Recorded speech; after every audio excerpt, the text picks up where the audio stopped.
আসসালামু আলাইকুম প্রিয় দর্শক, আজকে আমরা জানব এমন একজন সাহাবীর কথা যিনি ছিলেন ইসলাম ধর্মের প্রথম মুয়াজ্জিন। একজন কৃষ্ণাঙ্গ দাস হয়েও তিনি হয়ে উঠেছিলেন নবীজি মুহাম্মদ সাল্লাল্লাহু আলাইহি ওয়াসাল্লামের প্রিয় সাহাবী। নির্যাতনের মাঝেও বলতেন আহাদ আহাদ। তিনি হলেন হযরত বেলাল রাদিয়াল্লাহু আনহু। চলুন জেনে নেই তার ইমানদারির অন্যান্য কাহিনী।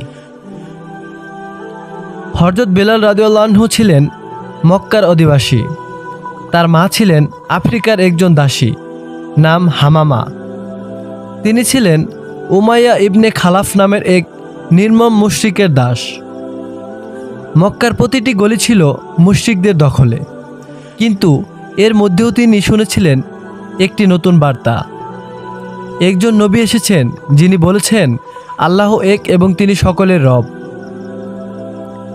হযরত বেলাল রাদিয়াল্লাহু আনহু সেই সত্য গ্রহণ করলেন, চুপি চুপি ইসলাম কবুল করলেন, নবীজির ডাকে দিয়ে সাড়া দিলেন। ইসলাম গ্রহণের খবর ছড়িয়ে পড়তেই শুরু হলো ভয়ঙ্কর নির্যাতন। তার মালিক উমাইমা তাকে গরম বালিতে ফেলে পাথর চাপিয়ে বলতো, তুমি বলো লাত উজ্জা মহান।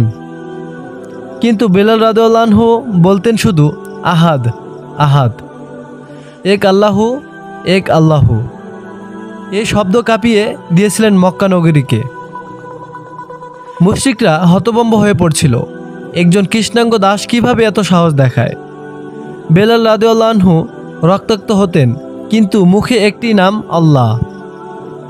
হযরত আবু বকর সিদ্দিক রাদিয়াল্লাহু আনহু তাকে এই কষ্ট দেখে কাঁদতেন। তিনি অনেক অর্থ দিয়ে বেলাল রাদিয়াল্লাহু আনহুকে কিনে নেন এবং মুক্ত করে দেন।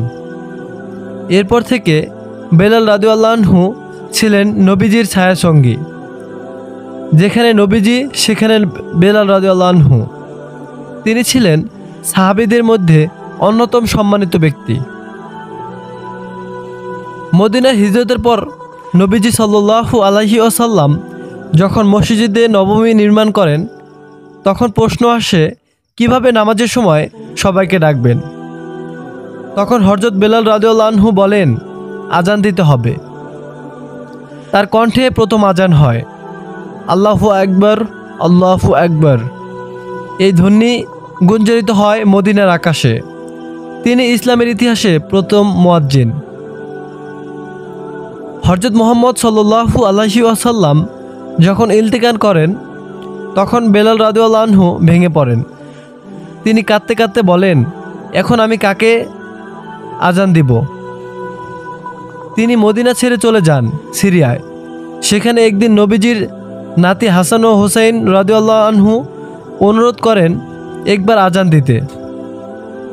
তিনি আজান শুরু করলেন, আল্লাহু আকবার, আর সে কণ্ঠে কান্না ঝরল। পুরো মদিনা কেঁপে উঠছিল।